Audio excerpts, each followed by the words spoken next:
새해를 새로운 다짐과 소원으로 시작하려고 새해가 되면 해돋이를 보기 위해서 해돋이 명소인 해변과 산으로 수많은 사람들이 몰립니다.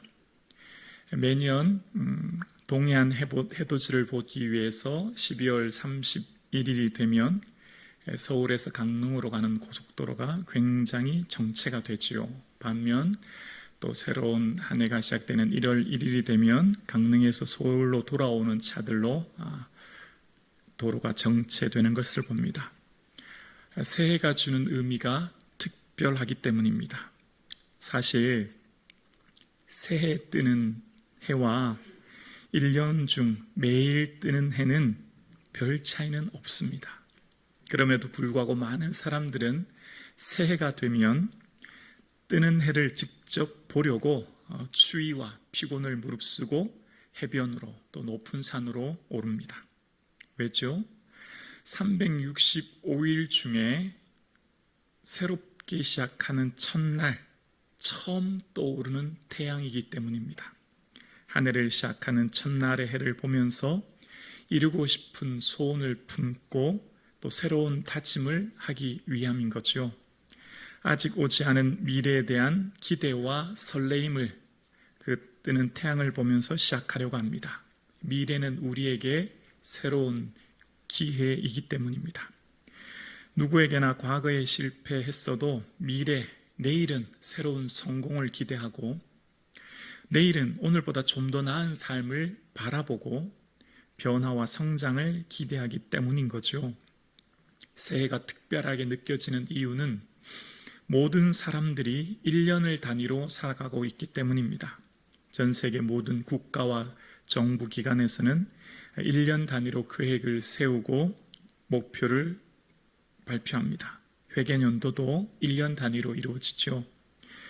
학교의 학생들도 1년 단위로 진급을 합니다. 또 우리 역시 한 해가 지나면 인생의 나이도 그만큼 더 세게 되죠.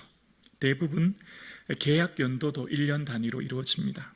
이는 현재 전 세계 국제적 표준 달력으로 그레고리력 달력을 사용하고 있기 때문입니다. 1582년 교황 그레고리 13세 주도로 도입한 그레고리력은 태양력을 기반으로 하고 있습니다. 지구가 태양을 한 바퀴 도는 주기인 365.21을 기준으로 시간을 측정했기 때문입니다. 그래서 오늘날 모든 과학, 행정, 경제 분야에서 이 그레고리 기력을 표준으로 삼고 있습니다.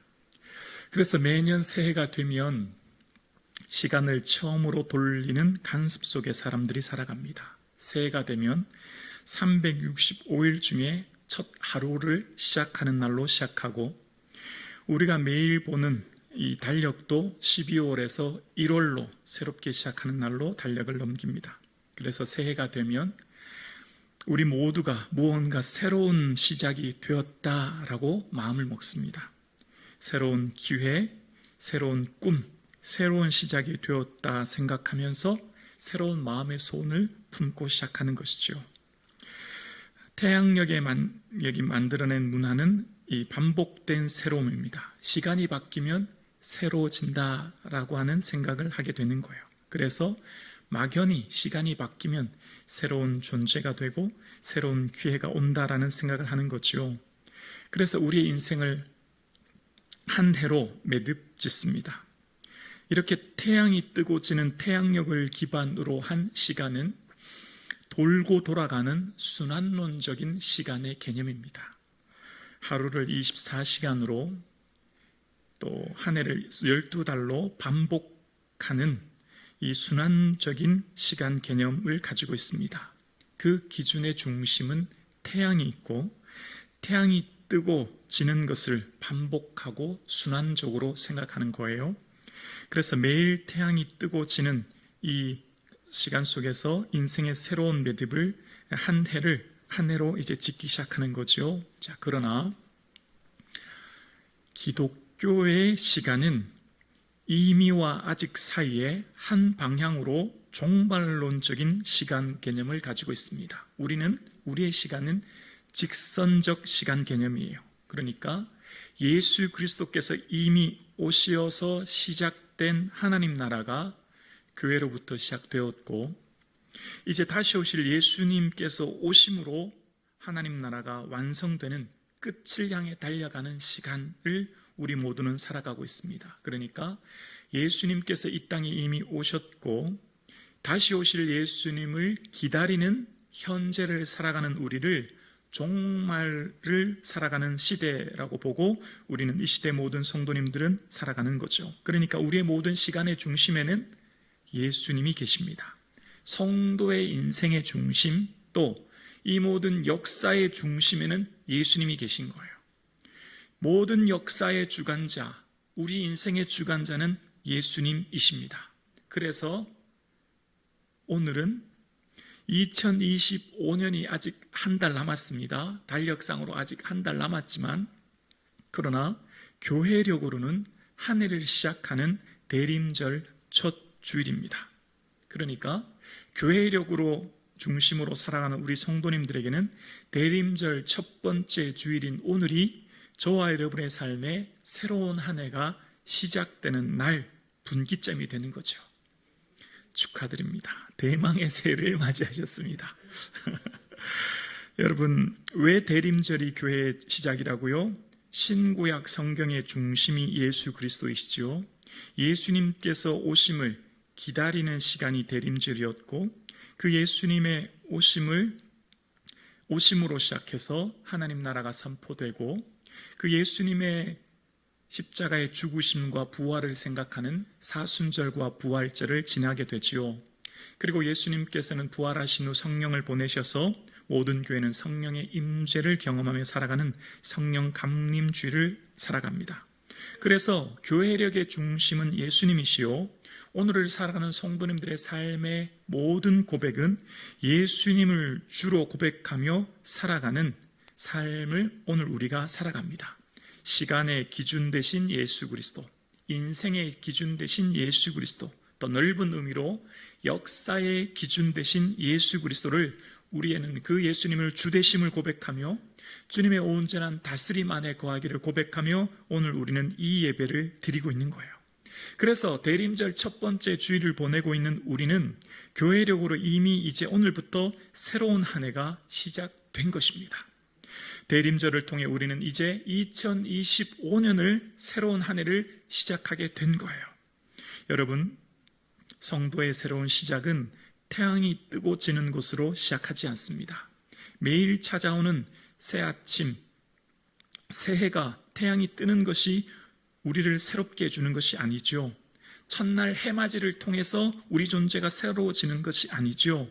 성도의 진정한 새로움은 예수 그리스도와 함께 예수 그리스도 안에서 예수 그리스도를 만남으로 존재의 변화가 일어나는 겁니다. 그래서 예수 그리스도를 주로 고백하는 모든 성도의 삶은 현재 매 순간이 새해가 되는 거예요. 매 순간이 새로운 시작이 되는 거예요. 반복적인 순환적인 시간 개념이 아니라 끝을 향해 나아가는 직선적 시간 관념을 가지고 있는 우리는 오늘도 다시 오실 예수님을 바라보며 달려가는 것이죠. 한 해가 되면 달력을 넘깁니다. 저절로 새로움이 시작되지 않습니다. 새해가 된다고 저절로 새로운 존재가 되는 것이 아닙니다. 성도의 새로운 시작은 예수님 안에 예수님과 함께 이미 시작된 것이죠. 그래서 성도의 삶의 시간의 주인 되신 예수 그리스도와 함께 시작하여 성도의 시간의 시작과 끝은 이미 이루신 예수님의 부활로 시작하여 아직 이루어지지 않은 성도의 부활로 끝이 나는 것이죠. 그래서 성도의 삶은 예수님의 다스림을 경험하는 일상의 삶을 살아가는 거예요. 일상의 삶이 예수님과 함께 동행하고 예수님과 안에 거함으로 예수님의 온전한 다스림 안에서 매 순간이 새로워지는 겁니다. 매 순간이 예수님과 함께 드려지는 삶의 예배를 드려지는 것이죠. 그래서 성도의 일상의 삶이 예수님과 함께 살아가는 새로움의 삶을 살아가는 거예요. 성도의 진정한 새로움은 예수님 안에 예수님과 함께 예수님을 만남으로 이미 시작된 삶을 살고 있는 것이죠. 하나님을 만난 모세는 일상의 삶이 변화되었습니다. 늘 다니던 길, 늘 양들을 데리고 뜯던 그 광야, 도망자로 살았던 미디안 땅이 하나님을 만남으로 거룩한 땅으로 변화되었습니다. 양치기 노인으로 살던 그의 인생이 새로운 사명자로 삶이 바뀌게 된 거예요. 버려진 땅, 후회의 땅에서 하나님 주신 새로운 사명의 땅으로 바뀌었습니다. 주님께서는 가까이 하지 말라, 내가 선 곳은 거룩한 땅이다 말씀하십니다. 모세의 인생 가운데 미디안은 후회와 원망, 또 버려진 실패의 땅이었습니다. 그러나 주님을 만남으로 이제 새로운 땅으로 변화되는 은혜를 경험한 것이죠. 일상의 변화는 주님을 만남으로부터 시작되는 거예요. 그래서 모세의 삶 가운데 지금 내가 서 있는 이 땅이 거룩한 땅임을 경험했던 것입니다. 모세는 지금까지 살아왔던 지난날의 모든 시간 동안 우연히 어쩌다가 내 실수로, 내 선택으로 이곳에 온다 생각했지만 이것은 하나님이 인도하신 자리였고, 모세의 삶 가운데 지난 40년의 미디안 시간은 쓸모없는 시간, 버려진 땅, 황폐한 곳에서 살았지만 사실 그곳은 하나님이 예비하신 거룩한 땅이었습니다. 인생의 모든 시간은 하나님의 인도하심 가운데 있습니다.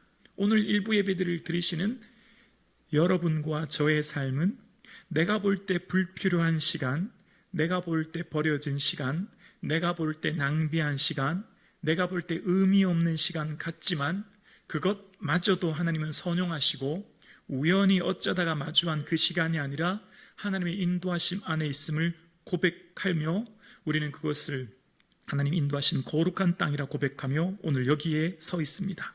그래서 대림절 첫 번째 주일을 맞이하는 사랑하는 성북주한 가족 여러분의 삶에 새롭게 맞이하는 새해, 하나님께서 각 사람에게 주신 거룩한 꿈과 사명을 발견하는 이 시간 되기를 주님의 이름으로 축원합니다. 각각의 사람에게 각각의 사명을 주셨습니다. 그 사명의 색깔과 내용과 크기는 각각 달라요. 그래서 비교하거나 우열을 가릴 수 없습니다. 그래서 각자 맞이하고 주어진 사명을 발견하셔야 됩니다. 이미 여러분에게 주어진 사명이 있음을 기억하고 그 사명을 발견하고 그 사명을 붙들고 그 사명을 이루기 위해 달려가는 한 해 되기를 주님의 이름으로 축원합니다. 여러분, 많은 사람들이 이제 새해가 되면 소원을 품잖아요. 흔히 버킷리스트라고 하죠. 무슨 몇 킬로 다이어트 하기, 또 운동하기, 얼마 모으기, 재테크 하기, 또 어디 해외여행 가기, 각자 이런 새해 계획을 써보지 않습니까? 그런데 우리는 오늘 예수님을 주로 고백하는 우리의 삶은 그 사람들과 조금 다른 차원의 꿈과 비전을 발견하고 나아가야 되는 것이죠. 예수님께서 저와 여러분을 자녀 삼아 주신 성도의 삶은 성도만이 가지는 각자의 고유한 비전, 각자의 고유한 사명을 붙들고 나가는 이 아침 되기를 주님의 이름으로 축원합니다. 자, 이제 여러분 각자에게 질문해 보십시오. 나는 새해에 무엇을 향해 달려갈 것인가? 나는 새해에 주님 기뻐하시는 일들을 위해 어떠한 계획과 비전을 향해 나아갈 것인가? 나에게 주님께서 맡기신 사명은 무엇인가? 지금 나의 삶의 자리, 지금 내가 주어진 삶의 땅이 거룩한 땅임을 믿으며 나는 이제 그 주님 주신 사명이 구체적으로 무엇인가? 여러분, 추상적이고 모호한 것은 하지 않은 것과 똑같아요. 하나님 주신 비전은 구체적이고 명확해야 되는 것이지요. 혹 오늘 이 예배 드리시는 사랑하는 성도님들의 삶의 자리 중에 이미 나는 나이가 많이 들었고 이미 나는 때가 늦었다 라고 혹 생각하는 성도님 계십니까? 안 돼. 나는 이미 늦었어. 다 끝났어. 이제 기회는 없어 라고 혹 생각하십니까? 이 나이에 무슨 꿈을 꾸는가? 이 나이에 무슨 사명이 있어? 이 나이에 무슨 거룩한 비전을 꿔라고 생각하는 성도님이 계십니까? 늦었다고 생각하십니까? 이미 시간이 다 지났다고 생각하십니까? 그렇지 않습니다. 어떻게 알 수 있을까요? 하나님이 부르시는 사람은 하나님 앞에서는 그날까지 사명자로 살아가는 거예요. 오늘 본문이 그것을 우리에게 말해주는 거예요. 오늘 본문에 모세를 부를 때 나이를 출애굽기에는 나와 있지 않아요. 아마 모세는 좀 부끄러웠던지 자세히 밝히지 않은 것 같아요. 그런데 모세의 정확한 나이를 알 수 있는 것은 이후에 신약의 스데반이 설교를 통해서 모세의 인생 궤적의 나이를 알 수 있는데요. 모세가 나일강에서 버려진 다음에 바로의 공주에 의해 왕궁에서 길러지고 그곳에서 모든 학문, 그러니까 강대국 왕실학교에서 천문, 지리, 수학을 비롯한 최고의 학문을 익히고 배울 때 나이가 몇 세라고요? 40세라는 거예요. 어떻게 알 수 있냐면 사도행전 7장 21절에서 23절에 스데반이 이렇게 설교하거든요. 버려진 후에 바로의 딸이 그를 데려다가 자기 아들로 기름해 모세가 애굽 사람의 모든 지혜를 배워 그의 말과 하는 일들이 능하더라. 나이가 40이 되매 그 형제 이스라엘 자손을 돌볼 생각이 나더니. 그러니까 모세가 태어나서 40세까지는 어디 살았다고요? 애굽 왕궁에 살았다는 거예요. 그곳에 있는 동안 애굽 왕실 학교에서 그 당시 최고의 학문을 익히고 배웠다라는 거죠. 그리고 난 뒤에 원치 않게 이 모세가 잘못된 어떤 실수라고 할까요? 객관적인 표현으로 볼 때 이 히브리 사람과 애굽 사람이 다투는 순간을 보면서 쳐 죽이고 모래에 감추지 않습니까? 우리 오늘날로 말하면 무슨 살인과 함께 시체 유기 뭐 이런 죄라고 할 수 있을 거죠. 그래서 이 바로의 죽이고자 해서 미디안 광야로 도망가게 되고 그 미디안 광야에서 십보라를 만나 이제 두 아이를 낳는 시간을 보냅니다. 그 시간이 출애굽기에 나와 있지 않지만 이제 사도행전에 스데반은 이렇게 말합니다. 사도행전 7장 29절에 보면 모세가 이 말 때문에 도주하여 미디안 땅에서 나그네 되어 거기서 아들 둘을 낳으니라. 40년이 참에 천사가 시내 광야 가시떨기 불꽃 가운데서 그에게 보이거늘. 40년이 참에 또 40년이 지났다는 말이죠. 그러니까 애굽 왕궁에 있을 때 40세였고 그 40세쯤 되어서 미디안 광야로 도망가게 되고 그곳에서 결혼하여 아이들을 낳았을 때가 몇 세였냐면 40년이 지난, 즉 80세가 되었다는 거예요. 그러니까 80세라고 하는 나이에 하나님이 모세를 부르신 거예요. 애굽의 최고의 학문, 그 지혜 다 잊어버렸어요. 80세잖아요. 생물학적, 육체적 나이, 체력도 약해질 대로 약해졌어요. 쇠해졌어요. 모세가 그런 생각을 하지 않았을까요? 하나님, 도대체 왜 지금 저를 부르십니까? 제가 한참 힘 있고 지혜 있고 능력 있을 때는 외면하시더니 이제 와서 제가 뭘 하라고요? 저 할 수 있는 것 아무것도 없습니다. 저 체력도 지식도 지혜도 다 잊어버렸습니다. 아마 그렇게 생각하지 않을까요? 여러분, 모세의 삶 가운데 왜 하나님이 80세에 부르셨는지를 잘 모르지만 하나님은 그를 부르셨어요. 그러면서 그의 삶 가운데 이 40년의 시간 동안 모세가 어떻게 보냈는지에 대해서 출애굽기에 잘 나와 있지 않아요. 그냥 몇 절로 그냥 지나가기 때문에 그 40년 동안 모세가 어떻게 보냈는지는 잘 몰라요. 그런데 모세가 그 시간 동안을 어떻게 보냈는지를 유추해 볼 수 있는 내용이 있는데 그것은 바로 모세가 아내 십보라와 결혼한 후에 아들을 낳잖아요. 그 두 아들을 낳는데 그 이름을 통해서 모세의 마음이 어떤지를 좀 엿볼 수 있습니다. 첫 번째 모세의 인생은요, 나그네의 인생, 떠돌이 인생, 방황자의 인생 속에 살았다라는 거예요. 그래서 어떻게 알 수 있냐면 모세가 첫 번째 아들을 게르솜이라고 짓는데요, 그 이름의 뜻은 내가 이방에서 나그네가 되었다라는 뜻이거든요. 원래 모세는 누구죠? 애굽의 주인입니다. 왕족입니다. 모든 것을 호령하는 권력과 권세를 가진 자입니다. 그런데 인생의 그 당시 양치기는 최하층민이거든요. 최하층 하비루인 방랑자로 떨어진 거예요. 인생의 가장 낮은 자로, 비천한 자로 떨어진 버려진 존재로 살아간 거죠. 모세는 엄청난 상실감을 느꼈을 거예요.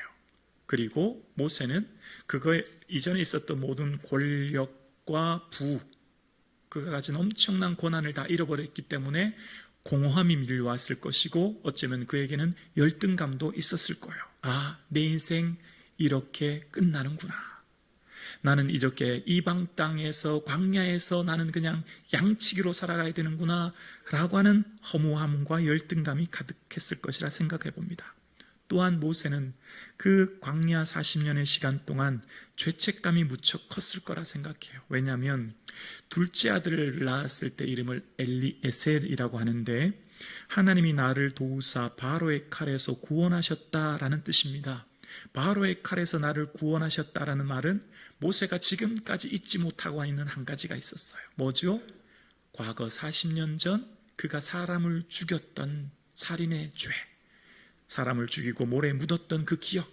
그러니까 모세는 살인자라고 하는 그 죄책감, 누군가를 죽였다고 하는 그 마음, 그리고 이제 도망자로 내가 살고 있다고 하는 이 시간, 그래서 모세에게는 지금 엄청난 후회와 죄책감, 그리고 지금 살고 있는 이 시간의 삶이 무척 힘든 시간을 보냈을 것이라 유추해 볼 수 있습니다.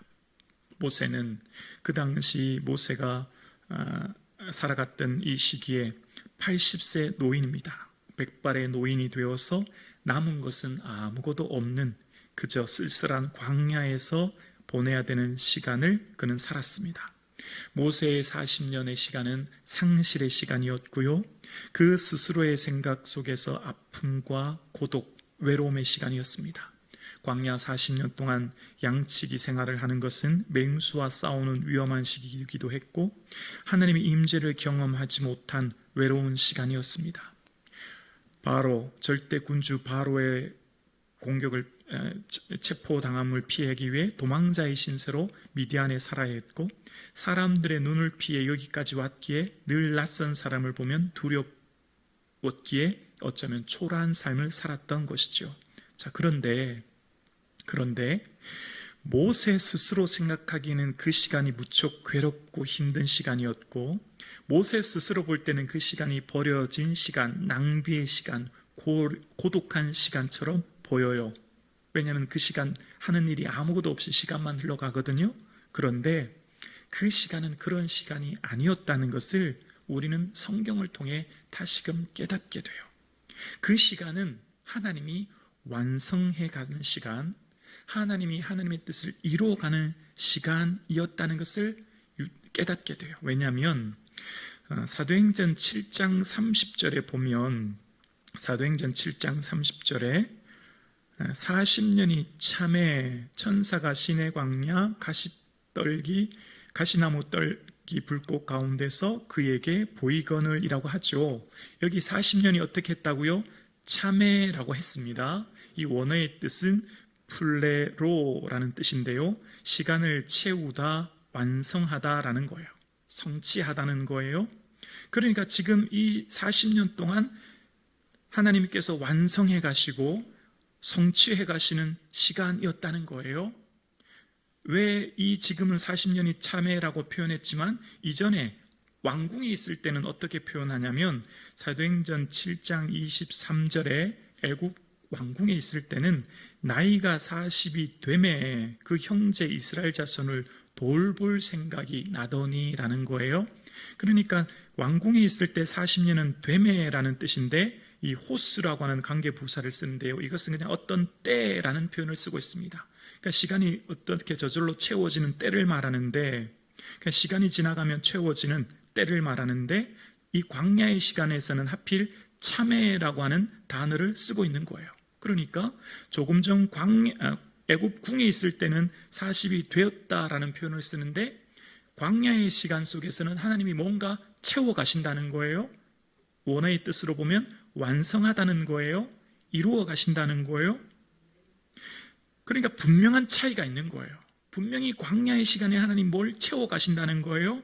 그런데 뭘 채우시는지, 뭘 완성해 가시는지, 뭘 성취하시는지는 정확하게는 알 수 없어요. 왜냐하면 성경이 침묵하고 있기 때문이에요. 무엇인지에 대해서는 명확하게는 알 수 없어요. 그런데 성경은 분명 그 시간을 채워가시며 완성해 가신다라는 거예요. 그래서 어쩌면 모세의 삶을 한번 생각해 보게 됩니다. 모세가 이전에 40세가 됐을 때 왕자로서 권력과 부와 권한을 가지고 있을 때 그는 좀 다혈질적인 성격을 가지고 있었던 것으로 유추해 봅니다. 왜냐하면 사람을 쳐 죽였던 사건이 있었잖아요. 그런데 모세의 삶 가운데 이후에 성품이 바뀝니다. 민수기 12장에 보면 모세의 온유함이 지면의 모든 사람보다 승하더라 라고 이야기합니다. 세번역 성경은 모든 사람 가운데 가장 겸손한 사람이다 라는 표현을 씁니다. 가장 교만했던 모세가 가장 겸손해졌고 혈기가 있었던 모세가 가장 온유한 사람으로 변화되었어요. 아마 이 광야의 시간, 이런 훈련을 통해 모세의 성품이 바뀌지 않았을까라는 생각을 한번 해보게 돼요. 그리고 하나님께서 모세를 부르실 때 모세에게 모세야 내가 너를 바로에게 보낼 거야. 그리고 그들을 애굽에서 인도하여 낸 다음에 내가 이 산에서 하나님을 섬길 거야 라고 말씀하세요. 이 산은 뭐냐면 지금 시내산이거든요. 떨기나무를 발견한 이 시내산, 이 땅에 다시 오게 된다고 말씀하시는 거예요. 그러니까 이렇게 생각해 볼 수 있죠. 하나님께서 40년 동안 시내광야, 시내산, 이 광야의 시간을 통해서 모세는 어쩌면 이스라엘 백성들을 애굽에서 광야로 이끌기 위한 준비와 훈련이었던 것을 생각해 볼 수 있습니다.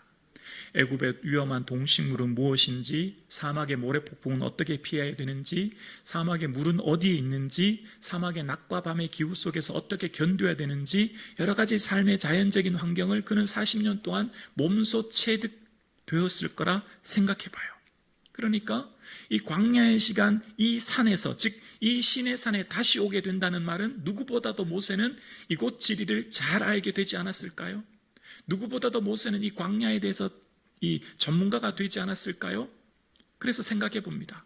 하나님이 모세를 통해 이 40년 동안은 하나님이 계획하고 준비하는 것을 채워가고 준비하는 시간, 즉 지도자로서의 모세, 장정만 60만이니 4인 가족으로 보면 240만 명이나 되는 엄청난 인구의 사람들의 지도자로 세우기 위한 성품의 준비, 온유함, 겸손함, 그리고 실제적인 능력, 실력, 광야에서 이스라엘 백성들을 어떻게 이끌어야 될지에 대한 사막 광야의 전문가로서 준비하는 시간이 되지 않았을까를 생각해 봅니다. 정확하게는 알 수 없으나 모세의 전체 인생의 삶을 통해서 하나님께서 준비하신 것은 분명 모세를 통한 준비의 시간, 그것은 버려진 낭비의 시간이 아닌 하나님의 채워가시는 시간이었다는 것을 생각해 봐요. 자, 그러면 오늘 저와 여러분의 삶 가운데 2025년을 맞이하고 준비하는 저와 여러분의 삶에 하나님을 향한 거룩한 비전과 꿈을 꾸기에 늦었다, 나는 이제 안 돼, 나는 이제 할 수 없어 라고 할 수 있는 사람은 이 땅에 아무도 없습니다. 어떤 성도도 감히 나는 이제 끝났어, 내겐 이제 기회가 없어, 나는 이제 다 끝났어 라고 말할 수 있는 사람은 아무도 없어요. 다 하나님이 채워가시고 준비하는 시간을 살아가고 있고, 그래서 저와 여러분의 삶 가운데 대림절 첫 번째 주일을 맞이하는 저와 여러분의 삶에 세상 사람들과 다른 버킷리스트, 세상 사람들과 다른 소원, 다른 거룩한 꿈과 비전을 품을 수 있기를 주의 이름으로 축원합니다. 그래서 제가 말씀을 준비하면서 우리 성북중앙 가족이 꿈꾸면 좋겠다고 하는 비전이 뭐가 있을까를 생각하면서 첫 번째 이런 생각을 해봤습니다. 한평생 주님 부르시는 그날까지 한 영혼을 전도하기 어떨까요? 내가 주님 앞에 설 때까지 내 한평생 한 영혼을 주님께로 돌아오게 하는 것, 얼마나 의미 있고 멋진 일 아니겠습니까? 한 달에 한 명 전도하면 더 좋고 1년에 한 명 전도하면 더 좋겠지만 여러분, 우리는 결국 이 세상에서의 삶을 마치고 나그네의 삶을 마치고 하나님 나라에 가게 되잖아요. 다이어트하기, 운동하기, 일억 모으기, 재택하기 다 사라질 거잖아요. 다 없어질 거잖아요. 변치 않은 가치, 하나님 기뻐하시는 이 거룩한 비전, 내 한평생 주님 앞에 갈 때까지 내가 한 영혼을 전도해야 되겠다. 어떠세요? 멋진 비전 아니세요? 그러면 우리 삶이 바뀌는 거 아세요? 누군가 전도해야 되겠다 생각하면요, 내 말과 언어와 행동이 바뀌게 돼요. 왜 그럴까요? 전도하게 하려면요, 좋은 선한 영향력을 끼쳐야 되거든요. 이웃, 직장, 주변, 내가 전도하려고 마음 먹으면요, 내가 손해봐야 되거든요. 내가 불이익도 당하거든요. 내가 낮아져야 되거든요. 그럼 내 삶의 태도가 바뀌기 시작해요. 목적이 분명하면 삶의 태도가 굉장히 겸손하게 바뀌게 되죠. 2025년 한 영혼을 주님께로 돌아오게 하는 비전을 품을 수 있기를 주 이름으로 축원합니다. 또 한 번 생각해 봤습니다. 여러분, 새해가 되면 많은 분들이 비전에 무슨 해외여행도 계획하고 새로운 곳을 가려고 도전하잖아요. 저는 이렇게 한번 생각해 봅니다. 여러분, 평생 한 번 선교지 한번 방문해서 선교하기 어떠세요? 우리 교회가 선교하고 있는 선교지가 많이 있습니다. 그 선교지를 내가 직접 방문해서 선교사님을 돕고 기도하는 것. 물론 이 교회에서 기도할 수 있지만 한번 방문하면 더 구체적으로 어떻게 기도해야 될지, 또 어떻게 도와야 될지를 좀 더 명확하게 알게 되거든요. 해외여행 물론 가셨으면 좋겠습니다. 많은 곳 돌아보시고 즐겁게 행복한 시간 보냈으면 좋겠습니다. 그런데 우리의 삶 가운데 정말 외롭게, 고독하게, 힘들게 선교하는 선교사님들 참 많이 계셔요. 그분들에게 방문해서 위로하고 격려하고 그분들과 함께 기도하면 의미 있는 버킷리스트 아닐까요? 내 평생 선교지 한번 방문해서 그분들을 돕고 협력하는 것 어떠세요? 여러분, 우리의 삶이 긴 것 같지만 사실 얼마 남지 않습니다. 그리 길지 않습니다. 저와 여러분의 삶 가운데 2025년 새해가 되었습니다. 새로운 꿈, 새로운 비전, 늦었다고 생각하는 지금 그렇지 않습니다. 하나님을 향한 거룩한 비전을 품고 오직 주님 앞에 섰을 때에 자랑할 것이 있는 한 해를 사실 수 있기를 주님의 이름으로 축복합니다.